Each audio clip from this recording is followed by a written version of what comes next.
Today we're going to do two things. First, we're going to spend some time learning about Tennessee's Educational Gag Order, which is a law that was passed last spring. It was what you had to read for today. And then we're going to go on to the rest of the ethical theories content in this unit. So, and before we do that, we're going to hear a little bit from my colleague Mary Campbell in art history too. And then Wednesday we'll finish with the theory part and talk about papers. Okay, so as you may already know, last spring the Tennessee State Legislature drafted a so-called Divisive Concepts bill. And this has now been signed into law as Tennessee Public Chapter 818. Now, Section 7 of the law claims to respect the academic freedom and the First Amendment rights of faculty. But the law simultaneously forbids us to teach you about a long list of divisive, quote-unquote, concepts, including many facts and ideas related to race, gender, power structures, and class. To deny students the chance to engage with so-called divisive concepts is to deny you your education. It's to deprive you of the knowledge that you need to be full-fledged citizens, and it's to take away the skills that you need to participate in democratic society. College education must teach the concepts that this law labels divisive, and it must teach students how to engage with challenging and divisive issues in general.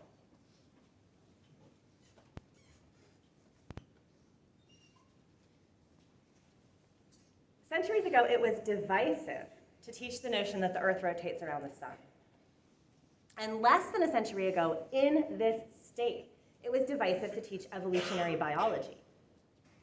The fact that people may be divided in their views of the concepts named in this law doesn't mean that you should be prevented from learning about them.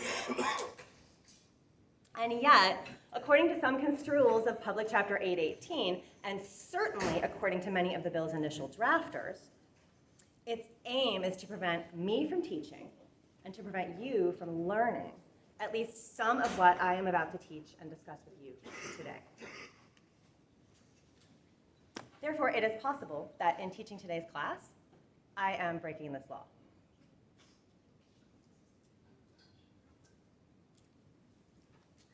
So, and in fact, if you think about it, it might be that everything that I've taught you in this class so far, everything that we've been learning together, is in violation with the spirit and the intent of this law. Because what have we been doing, right? We've been learning about the deep, fundamental, challenging questions of human life about which people seriously and strenuously, and in Socrates' case, sometimes fatally, disagree, right? We're learning about the things for which we don't have a kind of roadmap, right?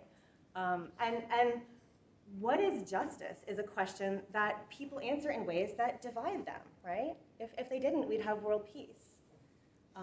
What is wisdom is a question that people answer in ways that divide them. Philosophy, to me, is a method for talking with one another, for thinking about these kinds of things. And that is what I have to offer you as a member of faculty who teaches philosophy. That's my way to fulfill my commitment to you as an educator and as a member of the faculty and as a philosopher and someone who seeks wisdom and tries to do sort of what is just in my own life. So that's where we're at. So that's what we're going to be learning about today. And before we start talking a little bit, we're going to look a little bit at the law, and we're going to look a little bit at kind of some of the language that makes it challenging to interpret charitably. So we'll bust out our principle of charity skills a little bit. But before we do that, I want to make sure you know that across campus today and tomorrow, faculty from a range of other disciplines, including arts, humanities, sciences, education, are going to be reading the statement that I just read to you. And they're going to be teaching the material that they normally teach in their classes, that they take to possibly be against either the spirit or the letter of this law.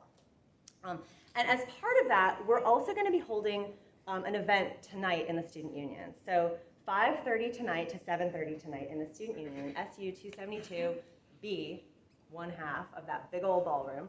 We're going to be holding a public panel discussion, and the idea with this public panel discussion is to give you all a chance to come and ask questions. We want you to learn about this law, to learn how it applies to your education, to learn how it is impacting faculty.